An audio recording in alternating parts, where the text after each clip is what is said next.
Hi, this is Kavita GK, teaching intern from Vidya Poshak. Hi everyone. Today we'll take another interesting lesson, that is Neeraja Bhanot, Brave in Life, Brave in Death.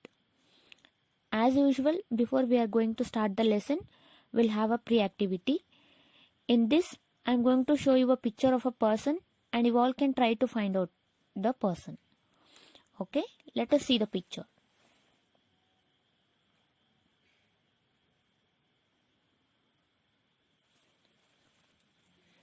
Can you guess? Yes, I think some of you. And the person in the picture is named as Neeraja Bhanot. And in this lesson, we are going to know who is she, where is she from, and how does she look, and what is her profession. ಇವತ್ತು ನಾವು ಒಂದು ಆಸಕ್ತಿ ಉಳ್ಳಂತ ಪಾಠವನ್ನು ಶುರು ಮಾಡ್ತಿದ್ದೀವಿ. ನೀರಜಾ ಬಾನೋಟ್. ನೀವು ಈಗ ಈ ಚಿತ್ರದಲ್ಲಿ ನೋಡಿದಂತ ಮಹಿಳೆ ಬಗ್ಗೆನೇ ಈ ಪಾಠದಲ್ಲಿ ಇರೋದು. ಅವ್ರು ಯಾರು, ಅವ್ರು ನೋಡ್ಲಿಕ್ಕೆ ಹೆಂಗಿದ್ರು, ಅವ್ರು ಎಲ್ಲಿಯವರು, ಮತ್ತೆ ಅವ್ರ ವೃತ್ತಿ ಏನು ಅನ್ನೋದ್ರ ಬಗ್ಗೆ ಈ ಪಾಠದಲ್ಲಿ ತಿಳಿದುಕೊಳ್ಳೋಣ. Okay, let us start the lesson. Neerja Bhanot, born on September 7, 1963, died on September 5, 1986, was a flight attendant for Pan Am Airlines based in Mumbai, India. She died while saving passengers from terrorists on September 5, 1986. She went on to become the youngest recipient of India's highest civilian award for bravery, the Ashoka Chakra. Neeraja Bhanot ಅವರು ಹುಟ್ಟಿದ್ದು September 7, 1963 ಮತ್ತು ಅವರು ಮರಣ ಹೊಂದಿದ್ದು September 5, 1986. ಅವ್ರೇನಾಗಿದ್ರಂದ್ರೆ ವಿಮಾನ ಸಂಸ್ಥೆಯಲ್ಲಿ ಗಗನಸಖಿಯಾಗಿ ಕೆಲಸವನ್ನ ಮಾಡ್ತಿದ್ರು. ಫ್ಲೈಟ್ ಅಟೆಂಡೆಂಟ್ ಅಂದ್ರೆ ಸೇವಕರಾಗಿ, ಪ್ಯಾಸೆಂಜರ್ಗೆ ಸೇವಕರಾಗಿ ಕೆಲಸವನ್ನ ನಿರ್ವಹಿಸ್ತಾ ಇದ್ರು. ಅವರು ಕೆಲಸ ಮಾಡ್ತಿದ್ದಂತಹ ಸಂಸ್ಥೆ PAN M airlines. She died while saving passengers from terrorist on September 5, 1986. ಅವರು ಗಗನಸಖಿಯಾಗಿ ಸೇವೆ ಸಲ್ಲಿಸುತ್ತಿದ್ದಂತಹ ಒಂದು ಸಂದರ್ಭದಲ್ಲಿ ವಿಮಾನ ಹೈಜಾಕ್ ಆಗಿರುತ್ತೆ, ಅಂದ್ರೆ ಟೆರರಿಸ್ಟ್ ಇಂದ ಅಟ್ಯಾಕ್ ಆಗಿರುತ್ತೆ.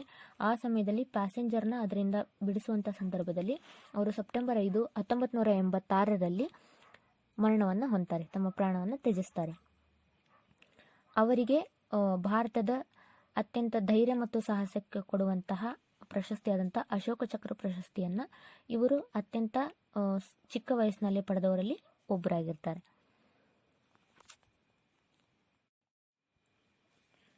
Neeraja Bhanot was born on 7 September 1963 in Chandigarh, India. She was the daughter of Rama Bhanot and Harish Bhanot.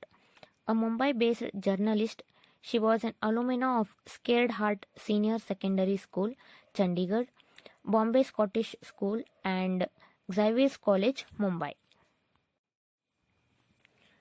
Neeraja Bhanot ಅವರು ಹುಟ್ಟಿದ್ದು 7 ಸೆಪ್ಟೆಂಬರ್ 1963 ಭಾರತದ ಚಂಡೀಗಢ ಅಲ್ಲಿ ಇವರ ಜನನ ಆಗುತ್ತೆ. ಅವರ ತಂದೆ ಹರೀಶ್ ಬಾನೋಟ್ ಮತ್ತು ಅವರ ತಾಯಿ ರಮಾ ಬಾನೋಟ್. ಇವರು ಮುಂಬೈ ಬೇಸ್ಡ್ ಜರ್ನಲಿಸ್ಟ್. ಅವ್ರ ತಂದೆ ಮುಂಬೈಯಲ್ಲಿ ಜರ್ನಲಿಸ್ಟ್ ಆಗಿ ಕೆಲಸವನ್ನ ಮಾಡ್ತಿರ್ತಾರೆ.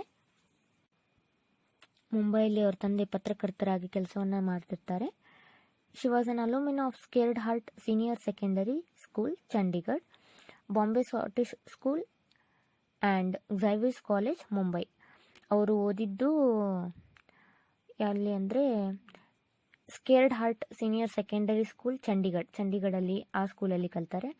ಆಮೇಲೆ ಸ್ಕಾಟಿಷ್ ಸ್ಕೂಲ್ ಬಾಂಬೆ, ಅದಾದ್ಮೇಲೆ ಝೈವಿಸ್ College, Mumbai.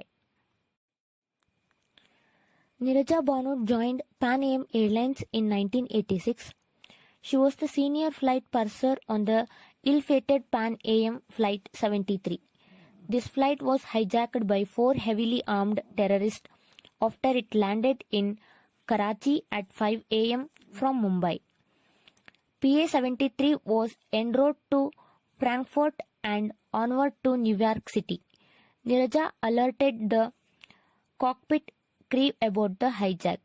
As the plane was on the tarmac, the 3-member cockpit crew of pilot, co-pilot and flight engineer were able to flee from the aircraft.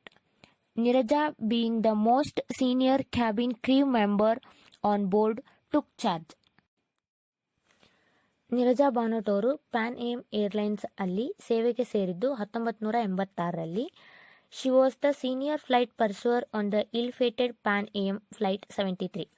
ಅತ್ಯಂತ ಕೆಟ್ಟದಾಗಿ ವಿನಾಶಕ್ಕೆ ಒಳಗಾದ ವಿಮಾನದಲ್ಲಿ ಇವರು ಗಗನಸಖಿಯಾಗಿ ಕೆಲಸವನ್ನು ಮಾಡ್ತಿರ್ತಾರೆ.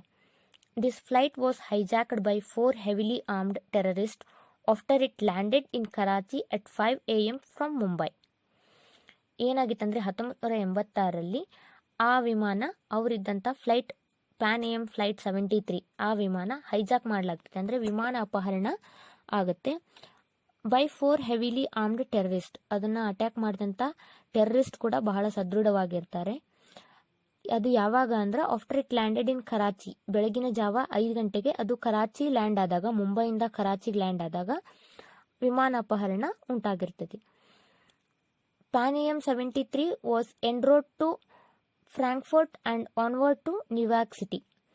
ಯಾವಾಗ ಆ ವಿಮಾನ ಫ್ರಾಂಕ್ಫರ್ಟಿಂದ ನ್ಯೂಯಾರ್ಕ್ ಸಿಟಿ ಕಡೆಗೆ ಹೋಗುತ್ತೆ, ಆವಾಗ Neerja alerted the cockpit crew about the hijack. ಅವರಿಗೆ ಗೊತ್ತಾಗುತ್ತೆ ವಿಮಾನದ ದಾರಿ ಯಾವಾಗ ಬದಲಾಗುತ್ತೆ, ಆವಾಗ ನೀರಜಾ ಬಾನೋಟ್ ಅವರಿಗೆ ಇದ್ರ ಬಗ್ಗೆ ಕಲ್ಪನೆ ಮೂಡುತ್ತೆ. ಅವ್ರು ಅಲರ್ಟ್ ಆಗ್ತಾರೆ ಮತ್ತು ಅವರು cockpit crew about the hijack ಅವರಿಗೆ ಅಲ್ಲಿ ಹೋಗಿ ಹೇಳ್ತಾರೆ. ಅಂದರೆ ಆ ಕಂಪಾರ್ಟ್ಮೆಂಟಲ್ಲಿ ಇರುವಂತಹ ಎಲ್ಲ ಸಿಬ್ಬಂದಿಯವರಿಗೆ ಕೂಡ ಈ ಹೈಜಾಕ್ ಬಗ್ಗೆ ನೀರಜಾ ಬಾನೋಟ್ ಅವರು ಮಾಹಿತಿಯನ್ನು ನೀಡ್ತಾರೆ.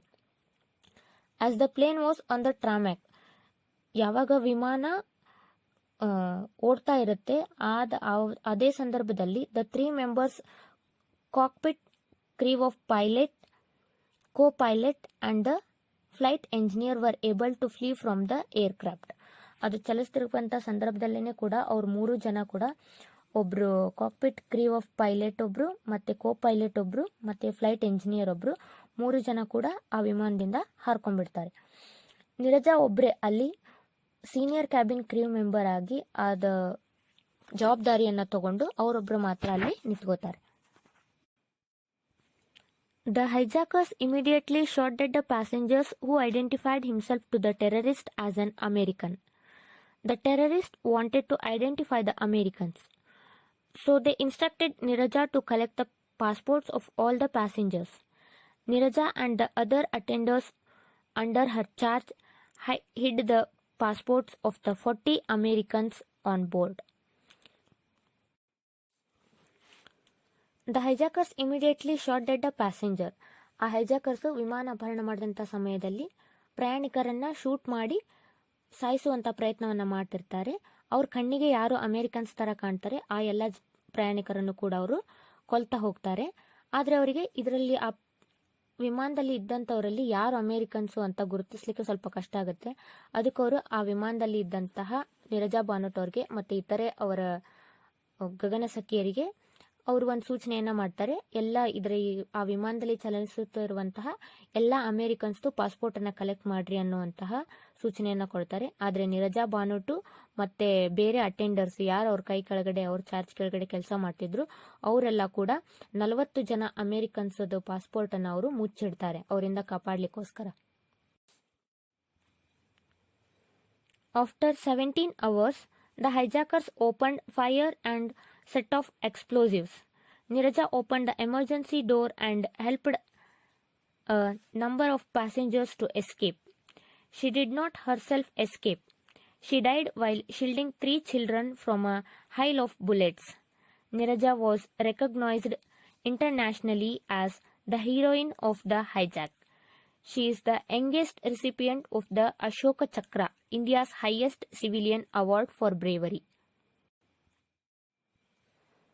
ಆಫ್ಟರ್ 17 hours, ಆ ವಿಮಾನ ಅಪಹರಣ ಅಟ್ಯಾಕ್ ಆದಮೇಲೆ 17 ತಾಸುಗಳ ನಂತರ ಏನಾಕತ್ತಂದ್ರೆ ಆ ಹೈಜಾಕರ್ಸ್ ಏನು ಮಾಡ್ತಾರಂದರೆ ಓಪನ್ಡ್ ಫೈರ್, ಅವರು ಫೈರನ್ನು ಓಪನ್ ಮಾಡ್ತಾರೆ, ಅಂದರೆ ಬೆಂಕಿಯನ್ನು ಸೆಟ್ ಮಾಡ್ತಾರೆ. ಎಕ್ಸ್ಪ್ಲೋಸಿವ್ಸ್ ಅಂದ್ರಲ್ಲೇ ಬಾಂಬ್ಗಳನ್ನೆಲ್ಲ ಸೆಟ್ ಮಾಡಲಿಕ್ಕೆ ಶುರು ಮಾಡ್ತಾರೆ. ಅವಾಗ ನೀರಜಾ ಅವರು ಅದರಲ್ಲಿ ಇದ್ದಂಥ ಪ್ರಯಾಣಿಕರನ್ನ ಉಳಿಸ್ಲಿಕ್ಕೋಸ್ಕರ ಏನು ಮಾಡ್ತಾರೆ ಅಂದರೆ ಅವರು ತುರ್ತು ನಿರ್ಗಮನವನ್ನು ಓಪನ್ ಮಾಡ್ತಾರೆ. ಎಮರ್ಜೆನ್ಸಿ ಡೋರ್ನ ಓಪನ್ ಮಾಡಿ ಅವ್ರಿಗೆ ಎಷ್ಟು ಜನಕ್ಕೆ ಸಾಧ್ಯ ಅಷ್ಟು ಜನ ಪ್ರಯಾಣಿಕರನ್ನು ಉಳಿಸ್ಲಿಕ್ಕೆ ಪ್ರಯತ್ನ ಮಾಡ್ತಾರೆ. ಅವರು ತಮ್ಮಷ್ಟಕ್ಕೆ ತಾವು ಅಲ್ಲಿಂದ ಎಸ್ಕೇಪ್ ಆಗುವಂಥ ಪ್ರಯತ್ನವನ್ನು ಮಾಡೋದಿಲ್ಲ. ಅದ್ರ ಬದಲಾಗಿ ಎಲ್ಲ ಪ್ರಯಾಣಿಕರಿಗೂ ಸಹಾಯವನ್ನು ಮಾಡಿ ಕೊನೆಗೆ ಅವರು ಸುರಕ್ಷಿತ ವಿಮಾನ ಅಪಹರಣಕಾರರು ಮಾಡ್ತಿದ್ದಂತಹ ಆ ಬುಲೆಟ್ ದಾಳಿಯಿಂದ 3 ಮಕ್ಕಳನ್ನು ಅವರು ಸೇವ್ ಮಾಡ್ಲಿಕ್ಕೆ ಹೋಗಿ ಅವರನ್ನು ಉಳಿಸ್ಲಿಕ್ಕೆ ಹೋಗಿ ತಮ್ಮ ಜೀವವನ್ನು ಅವರು ಹತ್ಯೆ ಮಾಡ್ಕೋತಾರೆ. ಅದಕ್ಕೆ ಅವರಿಗೆ ಇಂಟರ್ನ್ಯಾಷನಲಿ ಅಂತಾರಾಷ್ಟ್ರೀಯ ಮಟ್ಟದಲ್ಲಿ ಅವರು ಗುರುತಿಸಲ್ಪಡ್ತಾರೆ. The heroine of the hijack ಅಂತ ಹೇಳಿ ಅವರು ಗುರುತಿಸಲ್ಪಡ್ತಾರೆ. ಆದ್ರಿಂದನೇ ಅವರಿಗೆ ಭಾರತದ ವತಿಯಿಂದ ದ ಅಶೋಕ ಚಕ್ರ ಅನ್ನುವಂತಹ ಪ್ರಶಸ್ತಿಯನ್ನು ಕೊಟ್ಟು ಅವರಿಗೆ ಗೌರವಿಸಲಾಗ್ತತಿ. ಅಶೋಕ ಚಕ್ರ ಪ್ರಶಸ್ತಿಯನ್ನ ಧೈರ್ಯ ಮತ್ತು ಸಾಹಸಕ್ಕೆ ಕೊಡಲಾಗ್ತತಿ. ಅದನ್ನ ಪಡ್ಕೊಂಡಂತ ಅತ್ಯಂತ ಚಿಕ್ಕ ವಯಸ್ಸಿನ ಮಹಿಳೆ ನೀರಜಾ ಬಾನೋಟ್ ಅವರು ಆಗಿರ್ತಾರೆ. Ashoka Chakra citation. Her loyalties to the passengers of the aircraft in distress will forever be a lasting tribute to the finest qualities of the human spirit. ಹರ್ ಲಾಯಲಿಟೀಸ್ ಅಂದರೆ ಅವರ ನಿಯತ್ತು, ಪ್ರಯಾಣಿಕರಿಗಾಗಿ ಅವರು ತೋರಿಸಿದಂತಹ ನಿಯತ್ತು, ಅವರ ವೃತ್ತಿಗೆ ಅವರು ತೋರಿಸಿದಂತಹ ನಿಯತ್ತು, ಅದು ಅಂತ ದುಃಖದ ಸಂದರ್ಭದಲ್ಲಿ ಅಂತಹ ಗಂಭೀರ ಸಂದರ್ಭದಲ್ಲಿ ಅವರು ಪ್ಯಾಸೆಂಜರ್ಸ್ಗೆ ಅಂದರೆ ಪ್ರಯಾಣಿಕರಿಗೆ ಮಾಡಿದಂತಹ ಸಹಾಯಕ್ಕೆ ಧನ್ಯವಾದ. ಅದು forever be a lasting tribute to the finest qualities of the human spirit. ಮಾನವೀಯತೆಗೆ ಅವರು ತೋರಿಸಿದಂತಹ ಗೌರವಕ್ಕೆ ಭಾರತ ಅವರಿಗೆ ಕೊಟ್ಟಂತಹ ಗೌರವ ಅಶೋಕ ಚಕ್ರ.